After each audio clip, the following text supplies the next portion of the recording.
안녕하세요. 김승현 안PD의 스포일러 안PD입니다. 와, 이게 또 무슨 일인가요? 현대차 공장 근무 태도가 또 논란이라고 합니다. 그런데 이번에는 국내 공장이 아니라 미국 공장이 논란이라고 하는데요. 사진을 한번 볼까요? 아, 이거 좀 충격적인데요. 뭔가 이상하지 않으세요? 직원들이 작업복도 갖춰 입었고 이어폰도 안 끼고 스마트폰도 안 가지고 있네요. 이게 가능한 건가? 진짜 이건 근무 태도가 문제라고 볼 수 있겠는데요. 우리가 흔히 생각하는 현대차 공장은 이러면 안 되는 거잖아요. 이 정도면 오늘의 내용이 충분히 짐작되실 것 같습니다. 사실 방금 전에 보신 미국 공장의 모습은 지극히 정상이죠. 그런데 현대차 공장이기 때문에 오히려 작업복을 입은 게 비정상이다, 이런 식으로 풍자를 한 내용인 겁니다. 참, 이게 보는 사람도 이렇게 씁쓸한데 현대차 입장에선 오죽할까요? 오늘은 현대차 공장 근무 태도와 관련된 내용들을 살펴볼 겁니다. 단순히 문제만 다루는 게 아니라 앞으로 현대차 공장에 일어날 수 있는 놀라운 일도 함께 살펴볼 거니까요. 끝까지 지켜봐 주시면 감사하겠습니다. 사실 이렇게 양쪽에 놓고 보면 같은 현대차 공장이 맞나 싶죠. 한쪽은 자유로운 사복에 이어폰은 기본이고 심지어 이런 장면도 포착이 됩니다. 이게 중요한 건 현대차가 홍보용으로 찍은 영상이라는 건데요. 그렇다 보니까 영상을 찍을 때도 이 정도인데 평소에는 대체 어느 정도인 거냐, 이런 말들도 나오고 있습니다. 그만큼 노조를 향한 여론이 안 좋다는 거죠. 실제로 노조 관련 기사에 달린 댓글들은 차마 영상에서 읽어드릴 수 없을 정도인 것들도 있고요. 현대차 노조 유튜브 영상들을 보면 좋아요가 싫어요를 넘어선 영상이 거의 없습니다. 이 여론이 중요한 게, 이렇게 비판하는 분들은 제3자잖아요. 그리고 이 제3자들은 소비자들이고요. 소비자들의 여론이 매우 안 좋다는 건데 이쯤 되면 궁금하지 않으세요? 아니, 아무리 생산자와 소비자라고 해도 소비자들도 다른 데 가면 노동자고, 따지고 보면 둘 다 약자잖아요. 그런데 왜 이렇게 날선 비판을 이어가는 걸까요? 이걸 그렇게 어렵게 볼 필요도 없습니다. 기본적인 것부터 하나하나 보다 보면 근본적인 문제들이 보이거든요. 진짜 100번 양보해서 사복을 입는다거나 이어폰을 끼고 일한다거나 아니면 스마트폰을 사용하는 것도 괜찮을 수 있습니다. 실제로 많은 노동자들이 이렇게 일하잖아요. 그래서 이런 영상 댓글에는 꼭 이런 내용이 달립니다. 당신들은 일하다가 스마트폰 안 봅니까? 유니폼이랑 근무 태도랑 무슨 상관입니까? 유니폼은 일제 잔재인데 그걸 왜 강요하는 거죠? 이런 내용이요. 그런데 이것도 말이 안 되는 게, 정작 파업할 때는 이렇게 유니폼을 잘 입잖아요. 현대차에서 유니폼을 주지 않았을 리도 없고요. 파업 때는 단합력을 위해 입는 거고, 공장에서 사복을 입는 건 편의를 위해 정당화될 수 있는 걸까요? 글쎄요. 물론 이게 정당화될 수도 있습니다. 어떻게 보면 별거 아니거든요. 그런데 현대차 노조한테 유독 이런 기준이 엄격하게 적용되는 이유는 크게 세 가지입니다. 첫 번째는 거의 매년 공장과 관련된 논란이 불거지고 있다는 겁니다. 그것도 기본적인 것들이요. 유니폼을 안 입고 그러는 건 소비자들이 영상을 통해 눈으로 직접 본 것들이잖아요. 이외에 또 다른 것들도 비판의 대상이 되곤 했죠. 최근에는 카풀 논란도 있었고 일감 몰아주기 논란도 있었습니다. 그 중에서도 대표적인 건 아무래도 와이파이 논란이죠. 2년 전에 이런 기사가 나왔습니다. 현대차는 울산 공장 내 와이파이 접속을 차단하겠다, 노조는 노사협의회 합의 위반이다, 이렇게 맞서는 상황이었습니다. 이 와이파이 관련된 내용이 노사 합의 내용에 있다는 것도 신기하죠. 이 논란이 왜 나왔는지 살펴볼 필요도 있는데요. 우선 문제의 발단은 2011년으로 거슬러 올라갑니다. 이 당시 현대차 노조는 노사협의회에서 생산라인 내 와이파이 공유기 설치에 합의했습니다. 2011년이면 한창 무선 인터넷이 확산되고 있을 때죠. 이게 직원들의 편의를 위한 것도 있었지만 업무 용도로 쓰기에도 좋았습니다. 사측이 직원들한테 공지사항 같은 걸 전달할 때도 와이파이를 활용했으니까요. 그런데 이게 울산 공장을 견학하던 방문자들의 제보로부터 논란이 시작됩니다. 생산 직원들이 차를 조립하면서 스마트폰을 보거나 태블릿 PC로 동영상을 시청하는 걸 목격한 거죠. 이게 현대차한테는 치명적일 수밖에 없었던 게, 한창 품질 문제로 말이 많았던 시기이기도 하고 그 와중에 만드는 과정에서도 이런 문제가 있다는 게 알려지는 거니까 이미지에 큰 타격일 수밖에 없었던 겁니다.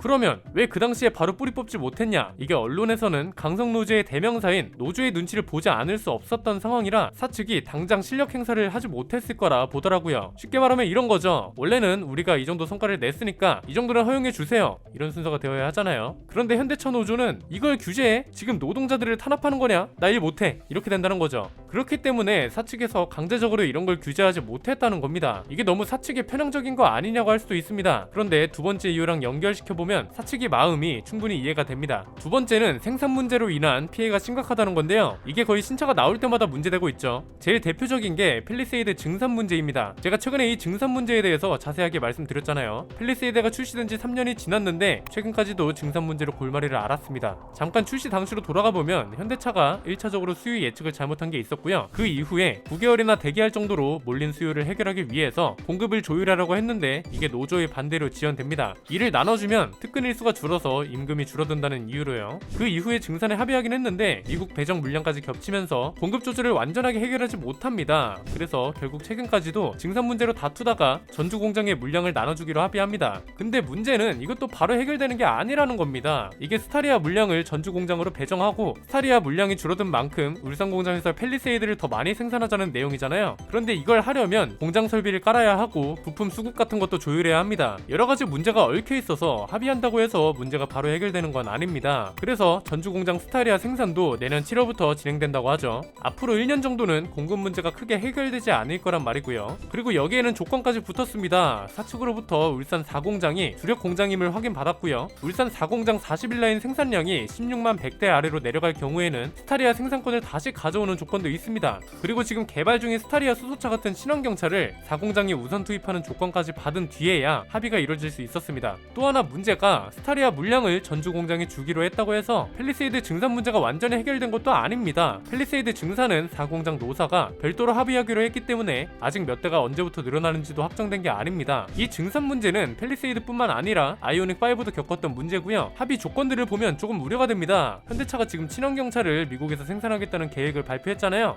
자칫하면 나중에 이 계획에 큰 걸림돌이 될 수도 있지 않을까 싶습니다. 세 번째는 해외와 다른 한국의 모습입니다. 이게 아까 시작할 때 본 근무 태도만 다른 게 아니라요. 업무와 관련된 내용들도 다른 점이 많습니다. 제일 대표적인 게 증산 관련된 건데요. 팰리세이드 증산 사례하고 딱 대비되는 게 텔루라이드 증산 사례입니다. 사실 특별할 것도 없습니다. 일단 제조사가 표현하는 워딩만 봐도 분위기가 굉장히 다릅니다. 기아차는 텔루라이드 생산량을 늘리기로 합의한 게 아니라 결정했다고 표현했고요. 이 당시 기아차가 말한 것도 보면 이미 생산 시설을 충분히 갖추고 있기 때문에 투입 근로자와 근무 시간 등을 조정해 최대한 신속히 증산에 나설 계획이다, 이렇게 말했거든요. 국내 공장을 얘기할 때와는 분위기가 많이 다르죠. 기아차 공장은 뭐예요? 노조랑 합의하는 내용이 중심이 아니라 몰리는 수요를 빠르게 대응하는 게 중심인 거잖아요. 이때 당시에 하필 팰리세이드는 증산 시기를 놓쳐서 2만 명이 계약을 취소하는 사태가 벌어지면서 미국 공장하고 한국 공장의 차이가 두드러지기도 했습니다. 그리고 이걸 굳이 해외에서 찾을 필요도 없습니다. 현대차 홈페이지만 가봐도 잘 나와 있거든요. 자, 일단 공장 면적을 보면요, 울산 공장이 축구장 670배 크기인데 미국 공장은 무려 950배 크기에 달합니다. 그리고 근무 인원하고 연간 완성차 생산 능력도 보면요, 우선 지금 울산 공장에는 16개 차종이 생산되고 있고 미국 공장에서는 5개 차종이 생산되고 있습니다. 그리고 울산 공장의 근무 인원은 32,000명, 미국 공장은 3,100명입니다. 1년에 만들어지는 차는 울산 공장이 140만 대, 미국 공장은 37만 대입니다. 이걸 단순 계산해보면 울산 공장은 직원 한 명이 1년 동안 만드는 차가 44대 정도 되는 거고요. 미국 공장은 120대 정도가 되는 겁니다. 이건 결국 무슨 말이에요? 울산 공장의 생산 효율이 그만큼 떨어진다는 거죠. 이건 그만큼 차를 만드는 시간도 오래 걸린다는 거고요. 실제로 재밌는 자료가 하나 나왔습니다. 차 한 대를 만드는 시간이 울산 공장은 27시간 정도 되고 인도 공장은 17시간이 든다고 합니다. 물론 차종에 따라서 생산되는 시간이 다를 수 있기 때문에 이걸 무조건적인 비교 대상으로 삼을 수는 없습니다. 대신 다른 걸 볼까요? 파견 근로를 한국 공장은 금지시키는 반면에 인도 공장은 허용하고 있고요. 파업 중에 대체 근로를 하는 것도 한국 공장은 금지, 인도 공장은 허용하고 있습니다. 그리고 차종별로 유연하게 생산하는 거, 여기에는 증산도 포함될 거고 공장별 생산 라인 변경 같은 것도 포함되겠죠. 한국은 노조 협의를 거쳐야 하고요. 인도는 시장 상황에 따라서 유연하게 결정할 수 있습니다. 직원 평균 연봉은 한국이 9,200만원, 인도는 한국의 10분의 1 수준이고요. 생산 시간은 차종마다 다른 것이기 때문에 반박할 수 있겠지만 그 외에 근무관리 조건은 회사 입장에서 인도가 더 효율적이라고 할 수 있겠죠.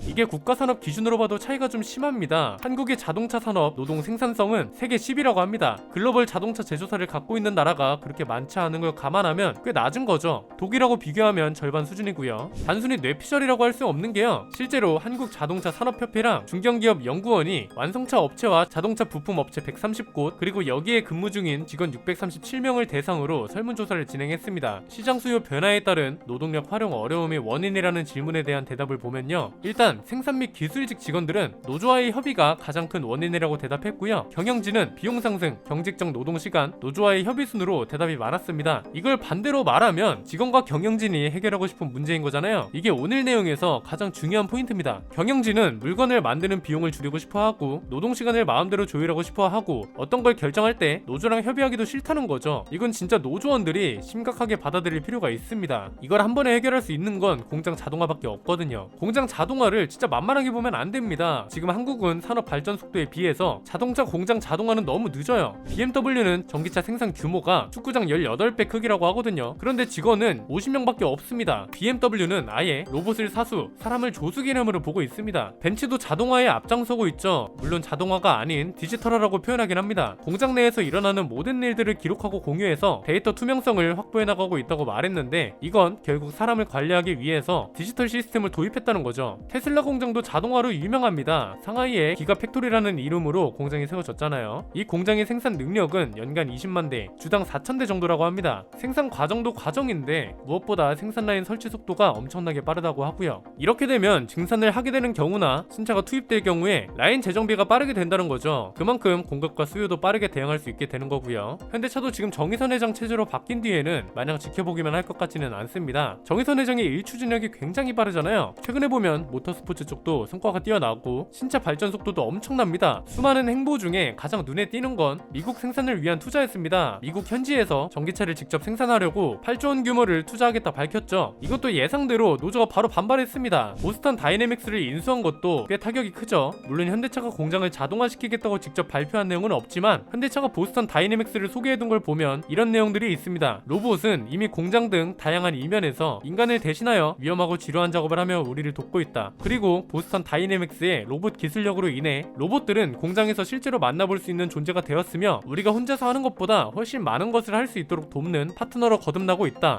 결국 글로벌 공장 체계뿐만 아니라 넓게 해석하면 공장 자동화도 염두에 두고 있다고 볼 수 있다는 겁니다. BMW가 모든 SUV 모델을 미국에서 생산하고 일본차 브랜드가 북미 주력 모델을 미국에서 생산하는 것처럼 현대차도 해외에서 차를 만들지 않을 이유가 없고요. 경영진들은 원하는 대로 생산 비용을 줄이고 생산 시간을 줄이고 생산 조율 과정에서 생기는 불필요한 논쟁도 한 번에 줄일 수 있는 공장 자동화도 추진하지 않을 이유가 없다는 겁니다. 애초에 공장 근무 태도 하나로 이렇게 많은 이야기를 할 수 있다는 게 일반적인 상황은 아닙니다. 물론 근무 태도의 문제가 일부일 수도 있고 이걸로 전체가 문제라고 말하는 것도 완전히 옳다고는 할 수 없습니다. 그런데 편향적이라고 느껴질 정도로 비판이 심하고 직접 그 제품을 사는 소비자들까지 비판할 정도면 노조원들도 근본적인 문제와 해결책을 생각해봐야 할 때라는 소리 아닐까요? 밥그릇 싸움은 당연한 거고 노조의 투쟁도 자신들의 생계를 위한 수단 중 하나일 뿐입니다. 그러나 그 싸움이 정당하다고 말할 수 있는 근거가 충분한지, 생산자와 소비자들에게 모두 이로운 것인지, 그리고 그 투쟁으로 얻을 수 있는 것이 회사에도 이로운 것인지 생각해볼 필요가 있어 보입니다. 회사가 없으면 노조도 존재할 수 없으니까요. 빛이 강하면 그림자도 짙다. 오늘은 이 한마디로 마무리하겠습니다. 앞으로 이런 자동차 시장 동향 분석 이야기도 가장 빠르게 스포일러 해드릴 예정이니까요. 구독과 좋아요, 알림 설정을 통해 가장 빠르게 받아보셨으면 좋겠습니다. 저희와 성장을 함께하는 팀원들을 소개하면서 영상 마치겠습니다. 김승현 안피디의 스포일러 멤버십 관심 있으신 분들의 많은 참여 부탁드립니다. 안피디의 자동차 백과 현대차 공장 근무 태도 논란 편이었습니다. 감사합니다.